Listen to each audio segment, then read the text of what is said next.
I want to share a bit of a personal story with you and then reveal something that I've discovered that could change your life just like that.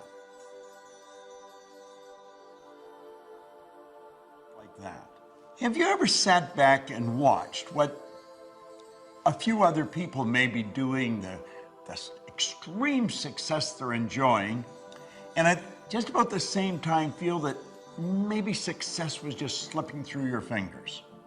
If you feel that your success has been slipping through your fingers in your relationships with loved ones, maybe your own children, maybe your business associates, or if you feel success has been slipping through your fingers insofar as your business, with your income, if you feel success of any kind has been slipping through your fingers, in an area, maybe in sports or some area that I have not mentioned, I want you to go immediately. Don't put it off. Don't think you have something else to do. Do it right now. Sit down and take a pen and a pad and focus on that area that you want to change. And I guarantee you, if you can isolate what you want, I can show you how to get it. It's so easy to read in the paper, you see on TV. Well, it could be a personality, but it might be a relative or a person down the street, or maybe somebody you went to school with that you really didn't think was that bright, but they're enjoying tremendous success. And you just seem to be getting the same results all the time. Well, I discovered something. It took 9 years of intense research on my own personal part. But when I discovered it, I thought I had the keys to the kingdom. And all I wanted to do was share it with other people. So I'm going to ask you to open your mind a little and really become super honest with yourself. And I believe if you do, I'm going to show you how to get results that stick. Now, this isn't a game we're playing. This is a life that we're living. Many, many years ago, when I was a very young man, a man that became probably the best friend I'll ever have gave me this book. Now, this particular copy I've been reading for the past 52 years. It's Napoleon Hill's book, Think and Grow Rich. Now, it's fairly obvious. I've been reading this book for a long time. Pages are falling out of it.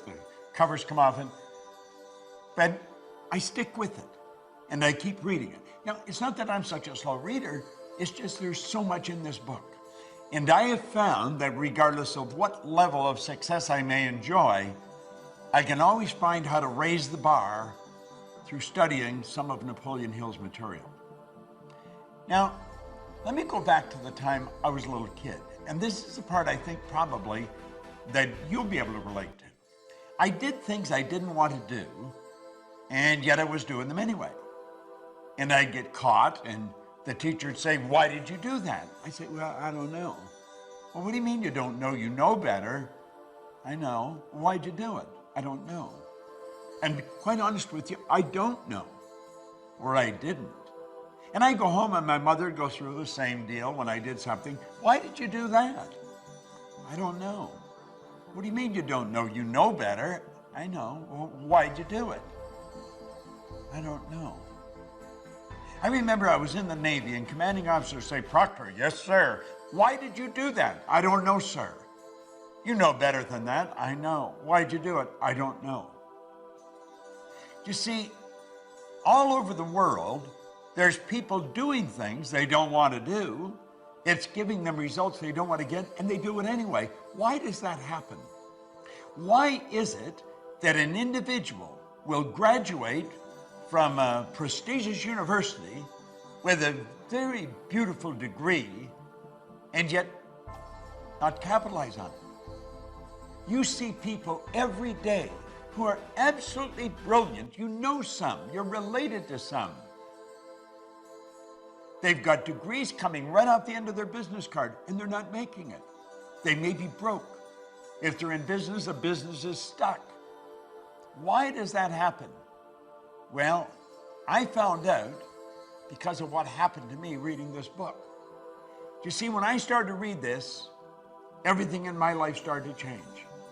Now, I was given a directive by the man that gave me the book, Raymond Douglas Stanford, and he said, Bob, if you do exactly what I tell you, until you find out I'm lying or I don't know what I'm talking about, he said, you'll get results that shock you.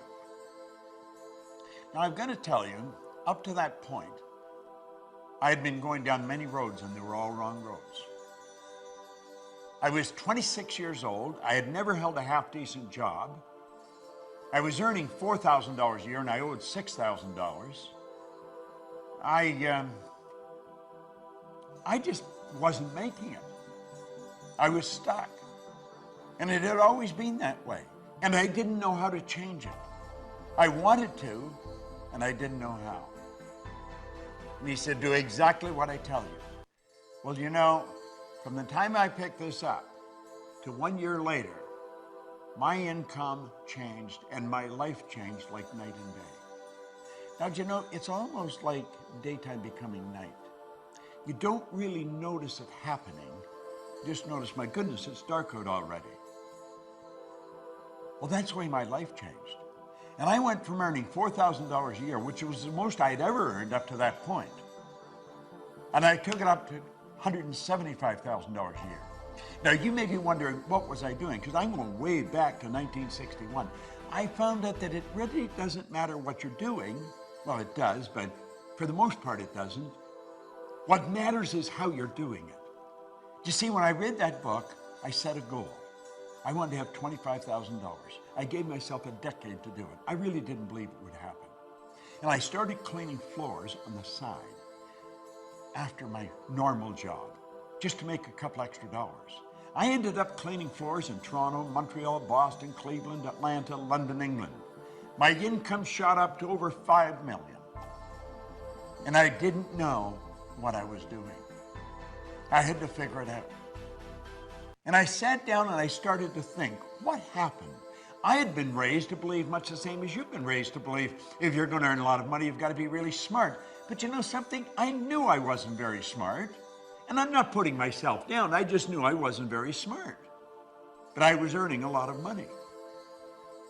Now, I'd also been raised to believe if you're going to have a good job or get a good position, you've got to have a good formal education, go to school to get a degree. I didn't go to school. I got kicked out of school after 2 months in high school. Now, I was happy about it, but so were they. See, I was really a misguided kid. I didn't have any formal education. I didn't have a good position. I owned the company. Now, you've got to admit, that would cause any thinking person to be a little confused. And I couldn't figure out what happened, but I wanted to know. I wasn't satisfied just with the fact that I was winning. I wanted to know why I was winning.